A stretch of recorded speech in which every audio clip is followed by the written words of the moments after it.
Hi everyone, welcome to my YouTube channel. ഇന്ന് നമ്മൾ ഉണ്ടാക്കാൻ പോകുന്നത് ഒരു കുഴിമന്തി. ഇതിന് കുക്കറില്ല, കുഴിയില്ല, ഒന്നുമില്ല. നമ്മൾ വളരെ എളുപ്പത്തിൽ ഒരു ഇഡ്ഡലി ചെമ്പിൽ വെച്ച് നമ്മൾ ആവി കയറ്റി ഒരു കുഴിമന്തി ഉണ്ടാക്കാൻ പോവുകയാണ്. അപ്പൊ ആ കുഴിമന്തി ഉണ്ടാക്കാനുള്ള മസാലയാണ് ആദ്യം നമ്മൾ ഉണ്ടാക്കാൻ പോകുന്നത്. കുഴിമന്തി ഉണ്ടാക്കാൻ വേണ്ടിയിട്ടുള്ള ഇൻഗ്രീഡിയൻസ് ആണ് നമ്മൾ 1 ടേബിൾ സ്പൂൺ മല്ലിപ്പൊടി അല്ല കേട്ടോ, മല്ലി എടുത്തിട്ടുണ്ട്. അതുപോലെ നമ്മുടെ ചെറിയ ജീരകം, കുഞ്ഞു ജീരകം നമ്മൾ എടുത്തിട്ടുണ്ട്, അതൊരു 1/4 ടേബിൾ സ്പൂൺ ഉണ്ട്. ഒരു 5 ഗ്രാമ്പു, ഒരു 4 ഏലക്ക, ഒരു വലിയ പട്ട, ഒരു കഷ്ണം പട്ടയേ ഉള്ളൂ കേട്ടോ. പിന്നെ 1 ടേബിൾ സ്പൂൺ ഇതുപോലെ കുരുമുളക്, 2 ബേ ലീഫ്, പിന്നെ നമ്മുടെ കറുത്ത നാരങ്ങ.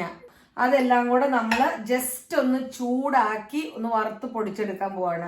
ഇത് ഞാൻ പറയുന്ന കണക്ക് 1 കിലോ അരിക്ക് 1 കിലോ ചിക്കൻ, അങ്ങനെയാണ് ഞാൻ കുഴിമന്തി ഉണ്ടാക്കുന്നത്. അപ്പൊ അതിനുള്ള പൊടിയാകട്ടെ ഞാൻ ഈ ഉണ്ടാക്കാൻ പോകുന്നത്.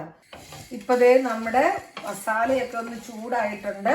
ഇനി നമുക്ക് തീ ഓഫ് ചെയ്ത് ഇത് ചൂടാറി കഴിയുമ്പോൾ പൊടിച്ചെടുക്കാം. നമ്മളത് ഒരു 1/2 ടീസ്പൂൺ നമ്മൾ മഞ്ഞൾപ്പൊടിയും കൂടെ ഇട്ട് വേണം ഇതൊന്ന് അടിച്ചെടുക്കാൻ.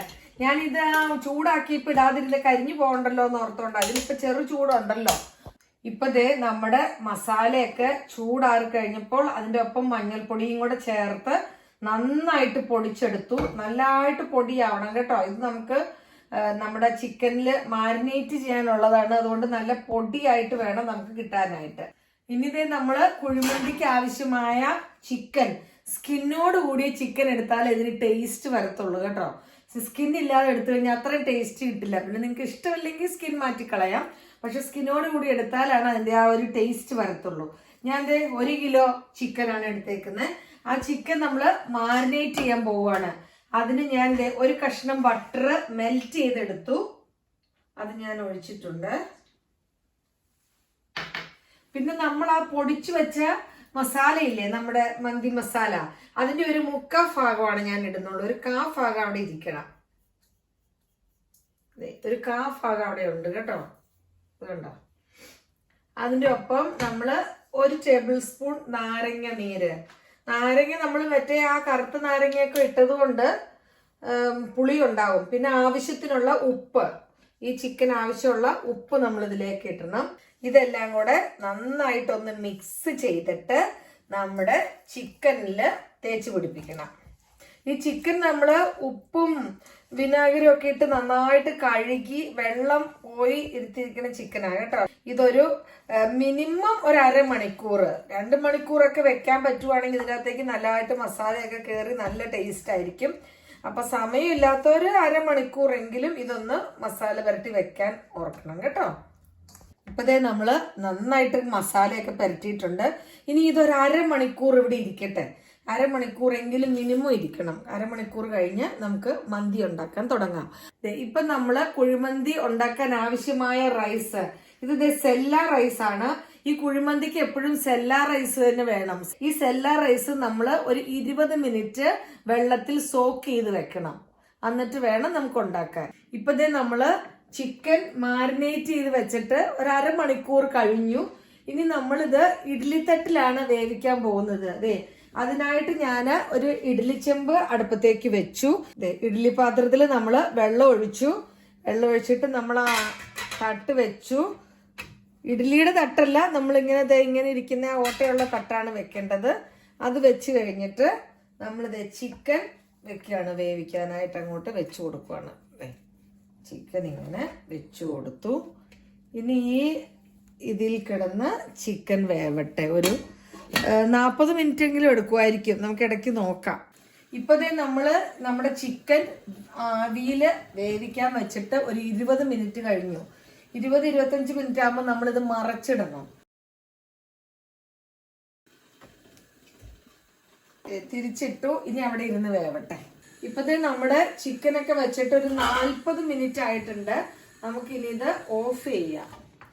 ഓഫ് ചെയ്ത് ചിക്കൻ നമുക്ക് വേറൊരു പാത്രത്തിലേക്ക് മാറ്റാം. എന്നിട്ട് നമുക്ക് സ്റ്റോക്ക് ആവശ്യമുണ്ട് നമുക്ക് ചോറ് വെക്കാനായിട്ട്.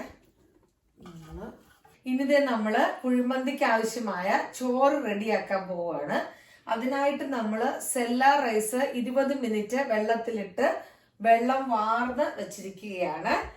നമ്മൾ വലിയൊരു പാത്രമാണ് അടുപ്പത്തേക്ക് വെച്ചിരിക്കുന്നത്, കാരണം ഇളക്കാനൊക്കെ എളുപ്പത്തിന് വേണ്ടിയിട്ട് വലിയൊരു പാത്രം, 1 കിലോ അരിയില്ലേ. അതിനായിട്ട് ഒരു വലിയൊരു സവാള ചെറിയ പീസായിട്ട് നമ്മൾ അരിഞ്ഞു വെച്ചിട്ടുണ്ട്. 1 ടേബിൾ സ്പൂൺ ഇഞ്ചി വെളുത്തുള്ളി പേസ്റ്റ് ആണ് ഞാൻ എടുത്തിരിക്കുന്നത്. പിന്നെ ഒരു ചെറിയൊരു ക്യാരറ്റ് ഞാൻ എടുത്തിട്ടുണ്ട്.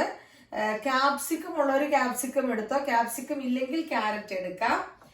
പിന്നെ നമുക്ക് സൺഫ്ലവർ ഓയില്, ഈ സവാളയൊക്കെ വഴറ്റാൻ ആവശ്യമായ സൺഫ്ലവർ ഓയിൽ, അതായത് ഞാനൊരു 3 ടേബിൾ സ്പൂൺ ആണ് എടുത്തിരിക്കുന്നത്. പിന്നെ 2 ചെറിയ കഷ്ണം പട്ട, ഒരു 3 ഏലക്ക, 3 ഗ്രാമ്പു, പിന്നെ നമ്മുടെ ആ കറുത്ത നാരങ്ങ അത് എടുത്തിട്ടുണ്ട്. ഇതെല്ലാം കൂടെയാണ് നമ്മൾ ചോറ് വെക്കാൻ പോകുന്നത്. അപ്പം പിന്നെ നമ്മുടെ ആ ചിക്കൻ വേവിച്ച സ്റ്റോക്കിൽ ബാക്കി വന്ന വെള്ളമില്ലേ, നമ്മൾ ആ ചിക്കൻ വേവിച്ച് കഴിയുമ്പോൾ വെള്ളം വരുന്നുണ്ട്, ആ വെള്ളമാണ് ഇതിൻ്റെ അകത്ത് നമ്മൾ ഒഴിക്കുന്നത്. പാത്രം വെച്ചു, തീ ഓൺ ചെയ്ത് പാത്രം ചൂടായി കഴിഞ്ഞു. നമ്മൾ സൺഫ്ലവർ ഓയിൽ ഒഴിക്കുകയാണ്. 3 ടേബിൾ സ്പൂണ് സൺഫ്ലവർ ഓയിൽ ഒഴിച്ചു. ആ ഓയിലൊന്ന് ചൂടായി കഴിഞ്ഞിട്ട് വേണം നമുക്ക് നമ്മുടെ സവാള ഇടാൻ. ഇപ്പതേ നമ്മുടെ എണ്ണയൊക്കെ നന്നായിട്ട് ചൂടായിട്ടുണ്ട്. സൺഫ്ലവർ ഓയിൽ ചൂടായി കഴിഞ്ഞാൽ നമ്മൾ ആ സവാള, ചെറുതായി കട്ട് ചെയ്ത സവാള നമ്മൾ ഇട്ട് കൊടുക്കുകയാണ്. ഇപ്പതേ നമ്മുടെ സവാളയൊക്കെ നന്നായിട്ട് വഴണ്ടി വന്നിട്ടുണ്ട്. ഇനി നമ്മൾ ആ ഇഞ്ചി വെളുത്തുള്ളി പേസ്റ്റ് അതിലേക്ക് ഇട്ട് കൊടുക്കുകയാണ്. ഇഞ്ചി വെളുത്തുള്ളിയുടെ ആ പച്ചമണമൊക്കെ ഒന്ന് മാറുമ്പോഴത്തേക്കും നമ്മൾ നമ്മുടെ ക്യാരറ്റ് ഇട്ട് കൊടുക്കുന്നു.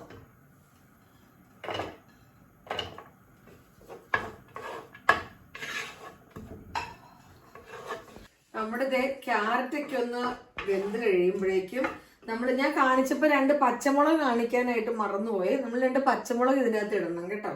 അതിന് 2 നമ്മൾ പച്ചമുളക്, അതുപോലെ നമ്മൾ എടുത്തു വെച്ചിരിക്കുന്ന നമ്മുടെ ബ്ലാക്ക് ലെമൺ, നമ്മുടെ ഗ്രാമ്പു, ഏലക്ക, പട്ട, ഇതെല്ലാം കൂടെ ഇട്ട് നമ്മൾ നന്നായിട്ടൊന്ന് മൂപ്പിക്കണം. ഇത് ഒന്ന് മൂത്ത് വരുമ്പോഴേക്കും നമ്മൾ എത്ര ഗ്ലാസ് അരിയാണോ എടുത്ത് അതിന്റെ ഡബിള്, ഈ സെല്ലാ റൈസിന് നമ്മൾ ഡബിളാണ് വെള്ളം ഒഴിക്കുന്നത്. അപ്പൊ ഞാൻ 4 കപ്പ് അരിയാണ് എടുത്തത്, അതിന് 8 കപ്പ് വെള്ളമാണ് ഒഴിക്കുന്നത്. അപ്പൊ കൂടുതലും ഞാൻ ആ സ്റ്റോക്ക്, ബാക്കി വന്ന സ്റ്റോക്ക് ഒഴിക്കണം കേട്ടോ. അപ്പൊ ആ സ്റ്റോക്ക് ഒഴിക്കുന്നതിന് മുമ്പ് നമ്മൾ അന്നേരം ചിക്കൻ ഉണ്ടാക്കിയ മസാല ഇല്ലേ, അതിന്റെ 3/4 ഭാഗം നമ്മൾ ഇട്ടു, ബാക്കി 1/4 ഭാഗമുള്ളത് നമ്മൾ ഇങ്ങോട്ട് ഇട്ട് കൊടുക്കുകയാണ്.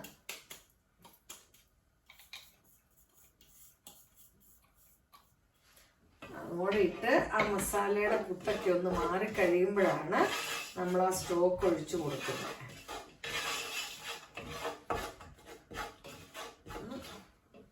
ഇനി നമ്മൾ ആ സ്റ്റോക്ക് ഒഴിച്ചു കൊടുക്കുകയാണ്. ഞാൻ അളന്ന് വെച്ചിരിക്കുമായിരുന്നു, എനിക്ക് 8 ഗ്ലാസ് ഉണ്ടത്.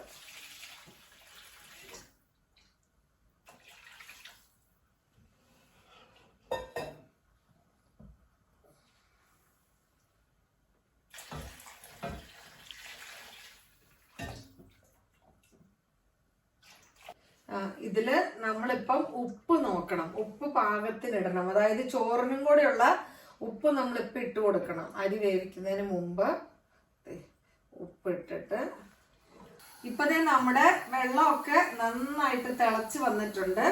ഇനി നമുക്ക് നമ്മുടെ അരി അതിൻ്റെ അകത്തേക്ക് ഇട്ട് കൊടുക്കാം.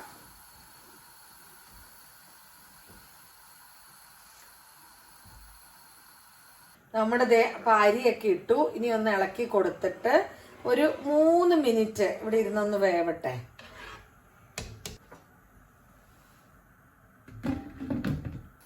നമ്മളിത് അരി ഇട്ടിട്ട് 3 മിനിറ്റ് ഹൈ ഫ്ലെയിമിലാണ് വെച്ചത്. അത് കഴിഞ്ഞ് നമ്മളൊന്ന് ഇളക്കി കൊടുത്തിട്ട് തീ കുറച്ച് ഒരു 10-12 മിനിറ്റ്, എന്നിട്ട് ഇടയ്ക്ക് നമ്മളൊന്ന് ഇളക്കി കൊടുത്താൽ മതി. ഒത്തിരി ഇളക്കരുത് കേട്ടോ, കാരണം ചോറെല്ലാം പൊടിഞ്ഞു പോകും. ഇനി നമ്മൾ തീ കുറച്ചിട്ട് ഒരു 12 മിനിറ്റ് അവിടെ ഇരിക്കട്ടെ. നമ്മുടെ ചോറൊക്കെ വെന്തു. ഇനി നമുക്ക് നമ്മുടെ ആ ചിക്കൻ ഒന്ന് ഫ്രൈ ചെയ്തെടുക്കണം. ഇപ്പം ചോറ് നന്നായിട്ട് വെന്തിട്ടുണ്ട്, ഒന്നും പൊടിഞ്ഞൊന്നും പോയിട്ടില്ല. ഇനി നമുക്ക് നമ്മുടെ ചിക്കൻ ഒന്ന് ഫ്രൈ ചെയ്തെടുക്കാം. നമുക്കൊന്ന് ഫ്രൈ പാൻ അടുപ്പത്തേക്ക് വെച്ച് തീ ഓൺ ചെയ്ത് പാൻ ചൂടായി വരുമ്പോൾ സൺഫ്ലവർ ഓയിൽ ഒഴിച്ച് ഇപ്പതേ നമ്മുടെ എണ്ണയൊക്കെ ഒന്ന് ചൂടായി വന്നിട്ടുണ്ട്. അതിലേക്ക് നമ്മൾ വേവിച്ച് വെച്ചിരിക്കുന്ന ചിക്കൻ അങ്ങ് ഇട്ട് കൊടുക്കുകയാണ്. ഇപ്പതേ നമ്മുടെ ചിക്കനൊക്കെ നന്നായി ഫ്രൈ ആയിട്ടുണ്ട്. ഇനി നമുക്ക് മാറ്റാം. ഇനിതേ നമ്മുടെ ചിക്കനൊക്കെ ഫ്രൈ ആയി കഴിഞ്ഞു. ഇനി നമുക്ക് നമ്മുടെ ആ ചോറിലേക്ക് നമ്മൾ എണ്ണയില്ലേ, നമ്മൾ ആ ചിക്കൻ ഫ്രൈ ചെയ്ത എണ്ണ, ആ എണ്ണ ഇങ്ങനെ ഒഴിച്ചു കൊടുക്കാം.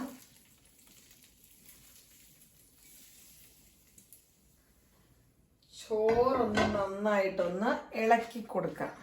ചോറെല്ലാം വെന്തിട്ടുണ്ട്. നമുക്ക് ചിക്കൻ ഇങ്ങോട്ട് വെച്ച് ഇതുപോലെ തന്നെ വേണമെങ്കിൽ നമുക്ക് സെർവ് ചെയ്യാം.